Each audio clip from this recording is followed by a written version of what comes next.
welcome back to Prime Wealth. We're so glad to have you here with us today. Yeah, absolutely. It's great to see all of you tuning in. So today we're diving into something super important. Retirement accounts.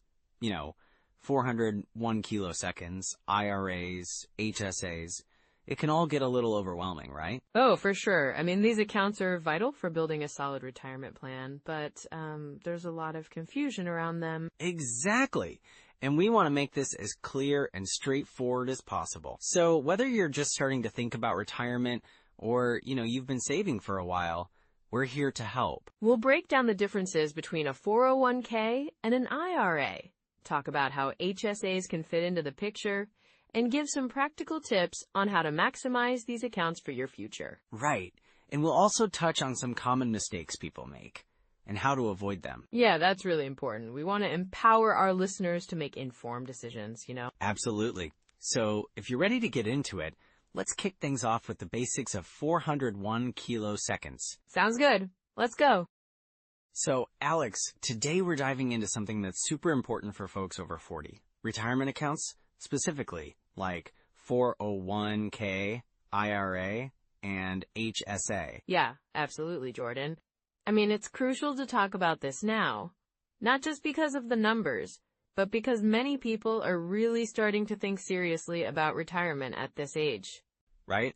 I mean, I've seen stats showing that about 70% of people over 40 are worried about having enough saved for retirement. Exactly, and it's understandable. Life can throw so many curveballs, like kids going to college, caring for aging parents, and, of course, the rising cost of living. Yeah, and I think that emotional piece is huge. People often feel overwhelmed, like there's so much to consider and so little time left to prepare. For sure, it's that pressure that can make retirement planning feel daunting, but the good news is, it's never too late to get started, or even to reassess what you've already done. Totally. I mean, I've talked to friends who are in their late 40s, and they often say they feel behind, like they should have done more by now. And that's a common sentiment. But the truth is, a lot of people are in the same boat. They think, I wish I'd started earlier, but taking action now can still make a big difference. Right. It's not just about the amounts, but also about the strategies. I've heard that even small contributions can really add up over time. Exactly. Just to give you an example, let's say someone starts contributing just a couple $100s a month to their 401k. Over 10 years, with compound interest, that can turn into a substantial amount. Wow, that's a great point. And I think with the recent trends, like the market's been a bit unpredictable lately, it's even more important to have a solid plan in place, right? Absolutely. The market can be volatile, and we've seen a lot of ups and downs. But having a diversified portfolio in your retirement accounts can really help mitigate some of that risk. And speaking of risk, I think a lot of people over 40 are starting to think about their health too. That's where HSAs come in, right? Yes. Health savings accounts are really valuable, especially as healthcare costs continue to rise.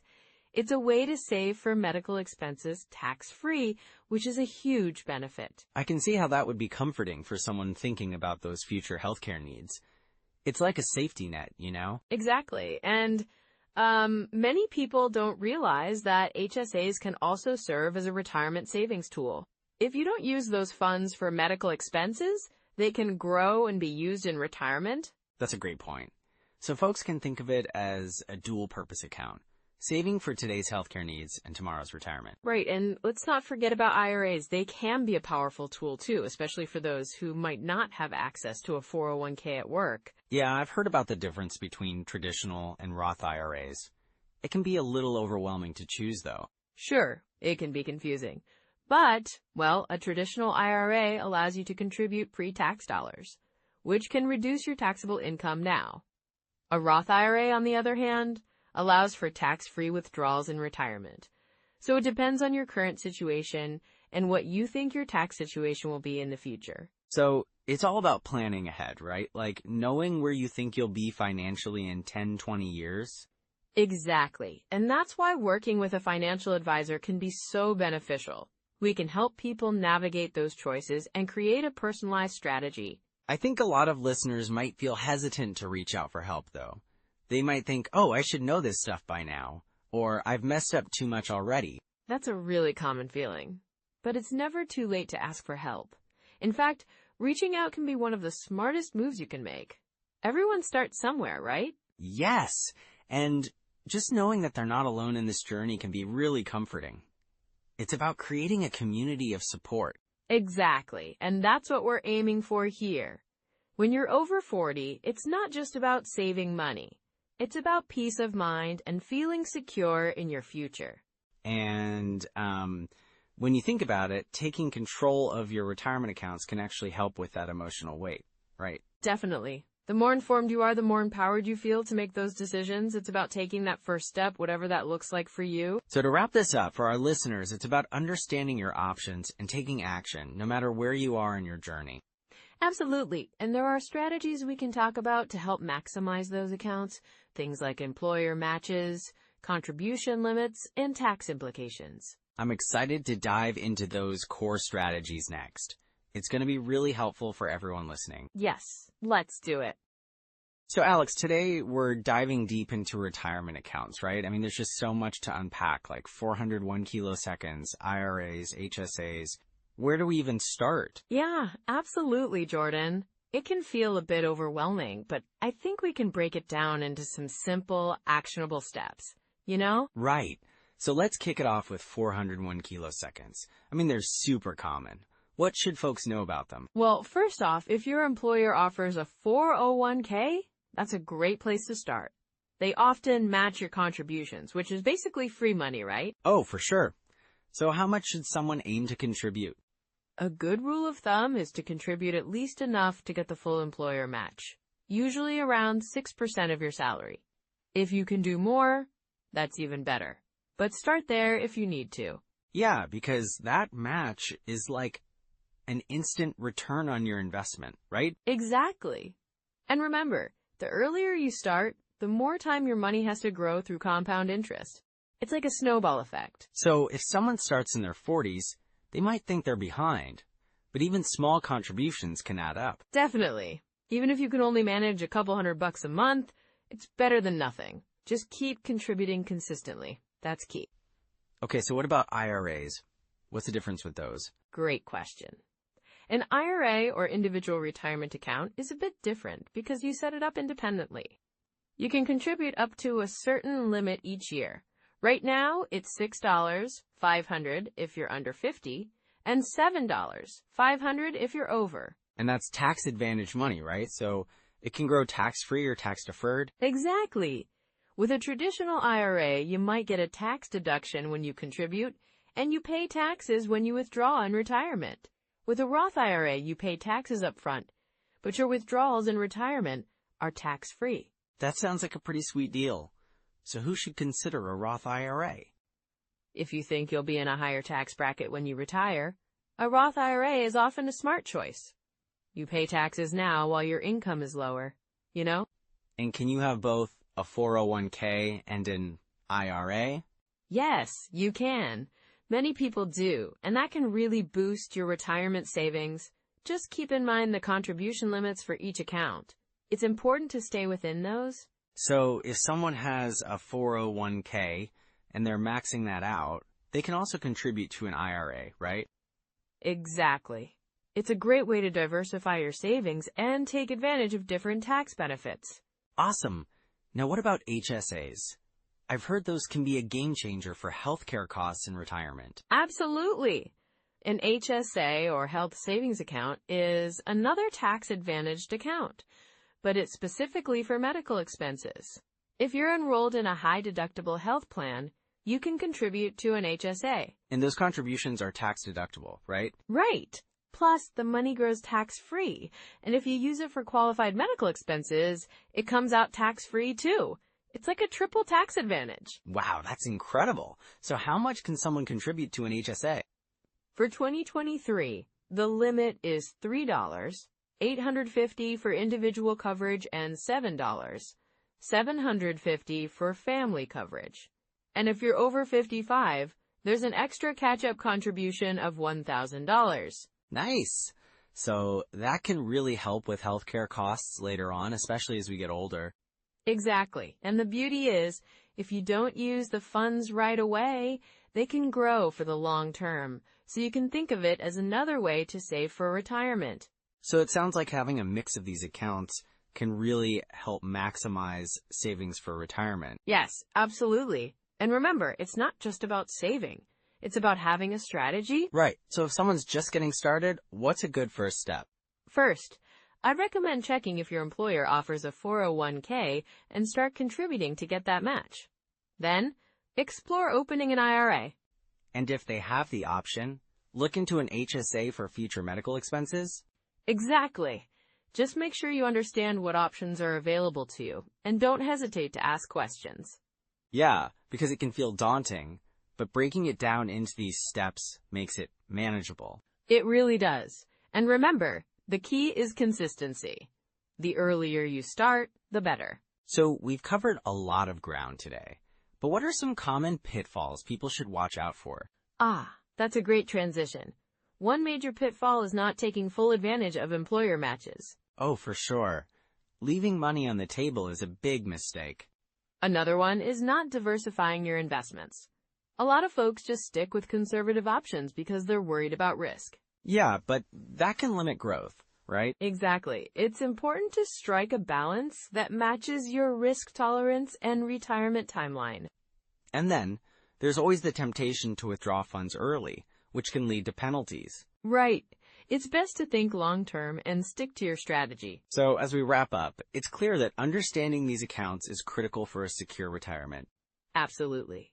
Just remember, every little bit counts, and it's never too late to start planning. Thanks for sharing all this, Alex. It's been super helpful. My pleasure, Jordan. Looking forward to our next chat.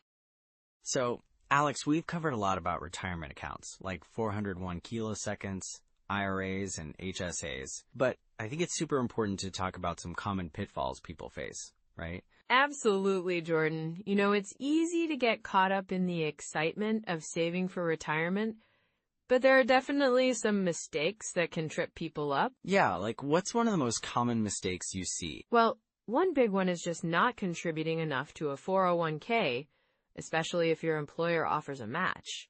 I mean, that's free money. Right. I hear you. I think some folks might be hesitant, thinking, oh, I can't afford to put that much away. But it can be a real game changer. Exactly. I once had a client who only contributed the bare minimum, and when we looked at his numbers, he was leaving thousands on the table over the years. Ouch. That's like leaving a winning lottery ticket unclaimed. Haha, yeah, it really is. And it's not just about the match. If you're not contributing enough, you're missing out on potential growth from compound interest. Oh, for sure. So what's another pitfall people run into? Another common mistake is cashing out a 401k when changing jobs. I mean, it might feel tempting, but the long-term consequences can be pretty harsh. Right? I know people think I need the cash now, but isn't that a slippery slope? It really is. I had a client who cashed out to pay off some debt. While that might have seemed like a good idea at the time, he ended up facing hefty taxes and penalties. And he missed out on all that growth too. Exactly. It's like you're taking a step back when you should be moving forward. If you need to access funds, rolling it over to an IRA or your new employer's plan is usually a better option. That's a great point. So what about IRAs? Any common mistakes there? Sure. One mistake I see is not understanding the contribution limits. Many people don't realize they can't just throw in as much as they want. Oh, right. It's easy to overlook those limits, isn't it? Yeah, it is. I had a client who contributed way over the limit, thinking it would benefit him, and he ended up facing a penalty. Yikes. That's got to be a hard lesson to learn. It really is, and it can be avoided with a little education and planning. You know, it's important to keep an eye on those limits, especially as they change from year to year. So, what are some signs that someone might be getting into trouble with their retirement accounts? Well, if you find yourself constantly thinking about cashing out or feeling confused about your options, that's a red flag. Yeah, I can see how that would be stressful. For sure. Another sign is if you're not reviewing your accounts regularly. I mean, life changes, and so should your retirement strategy. So true. People often forget that it's not a set it and forget it situation. Exactly. And speaking of changes, if you experience major life events like a divorce or a job loss, it's really time to reassess your retirement plan. That makes sense. Those events can really shake things up financially. Right. And sometimes people just avoid looking at their accounts because they're scared of what they might find. Oh, I can totally relate to that. But it's better to face it, right? Absolutely. You want to be proactive rather than reactive. I always tell my clients to have a check-in at least once a year, just to review everything. That's a solid strategy. What about HSAs? Are there common pitfalls there too? Oh, definitely. One mistake I see is not using HSAs to their full potential. A lot of people think of them just as a way to pay for medical expenses. But they can be so much more, right? Exactly. If you don't need to use the funds right away, you can actually invest that money. It's like a triple tax advantage, Right. I think people often see it as just another savings account, but it's much more versatile. Yeah, and I've had clients who let their HSA sit untouched, missing out on potential growth. It's important to think of it as part of your retirement strategy. So what's the takeaway here? How can people avoid these pitfalls? Well, educating yourself is key. Staying informed about contribution limits, understanding your options when changing jobs, and regularly reviewing your accounts can make a huge difference. And don't be afraid to ask for help, right? Exactly. A good financial advisor can walk you through your options and help you create a plan that works for you. That's such a reassuring thought. It's all about making informed decisions, isn't it? Yes, it is. And remember, it's never too late to start making changes. Absolutely. So with that, let's wrap up this section and move on to some actionable steps listeners can take to get back on track. Sounds great. So Alex, we've covered a lot about retirement accounts today, right? Yeah, we really have. It's such an important topic, especially for people over 40 who are really starting to think about these things more seriously. Definitely. And I think a lot of listeners might be wondering, what are the next steps they can take? Great question.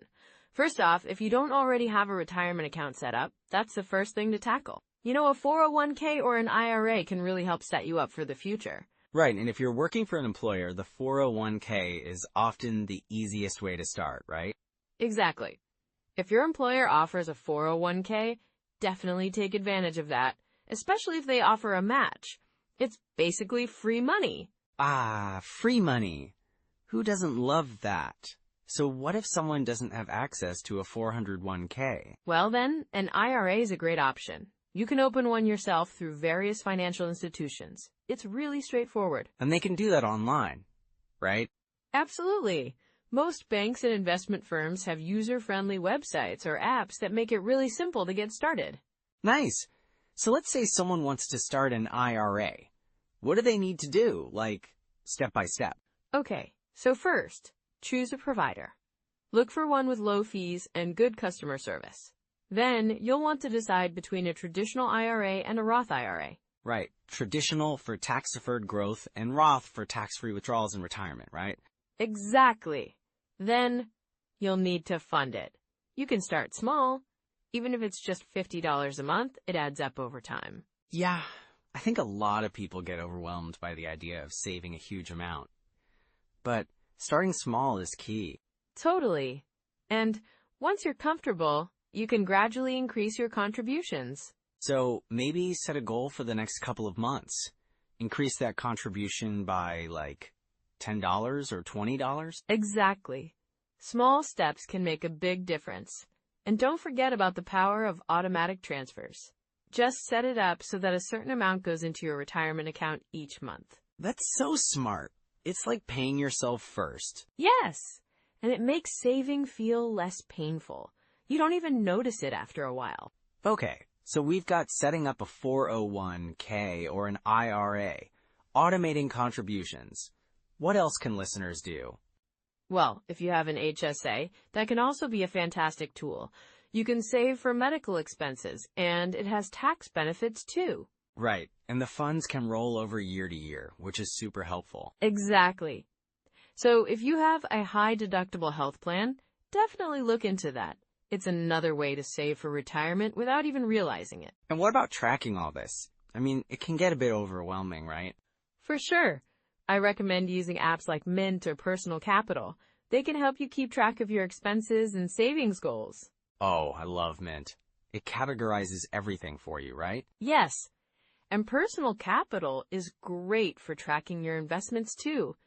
You can really see where your money is going and how it's growing. That's so helpful.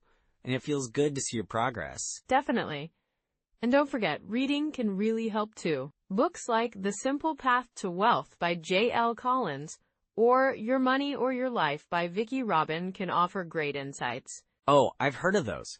They're supposed to be really approachable, right? Exactly. They break down complex topics into simple, actionable steps. So if someone wants to dive deeper, that could be a good place to start. Absolutely. And, connecting with a financial advisor can also be beneficial. It's nice to have someone to guide you through the process. Right? Like having a personal coach for your finances. Exactly. And it doesn't have to be intimidating. Just find someone who understands your goals and can help you create a plan. So we've talked about setting up accounts, automating contributions, using apps, reading helpful books. What about habits? Oh, good point. Building a habit of reviewing your finances regularly is key. Maybe set aside 30 minutes a month to check in on your accounts and adjust your contributions. Yeah, I think a lot of people just set it and forget it. But staying engaged is really important. For sure. And celebrating small wins can also help keep you motivated, even if it's just acknowledging that you increased your contributions. That's a great idea. It's like creating a little reward system for yourself. Exactly. And remember, it's all about progress, not perfection. So true, Alex. Small steps lead to big changes over time. Yes, and the earlier you start, the more time your money has to grow. Well, I think that's a perfect note to wrap up on. Agreed. Remember, everyone, it's never too late to start planning for your future. Absolutely. We hope you found this information helpful and feel inspired to take those next steps. And as always, we're here to help you along the way. Thanks for joining us today on Prime Wealth. We'll see you next time. Wow, Alex, I think we really covered a lot in today's episode, huh? Yeah, we did, Jordan. It's so important to break down these retirement accounts so people can really understand how they work. Exactly. So let's recap some key takeaways. First up, 401ks are a great way to save for retirement, especially if your employer matches contributions. That's basically free money, right? Absolutely. It's like a bonus on top of your salary. And then we talked about IRAs, which give you more flexibility in choosing your investments. They can be a powerful tool for tax-advantaged growth. Right. And don't forget the health savings accounts, or HSAs. They're not just for medical expenses, but also a fantastic way to save for retirement with triple tax benefits. Yeah, that's a big one. Many people overlook that. And we also mentioned the importance of starting early, or at least starting now if you haven't yet. Definitely. It's never too late to take control of your financial future. Exactly, Jordan. Just remember, every little bit counts. So even if you can only contribute a small amount, it adds up over time. Such great advice, Alex. I hope everyone listening feels motivated to take those next steps towards their retirement goals. For sure. And if you found this episode helpful, please like, subscribe, and share it with someone who's over 40. They might really benefit from this info. Yes, and we'd love to hear your thoughts, so drop a comment below. Let us know what you found most useful. And don't miss our next episode, where we'll dive into the bear market survival guide. It's going to be super insightful. Until next time, take care of your finances and each other. Bye, everyone. Stay positive. Bye.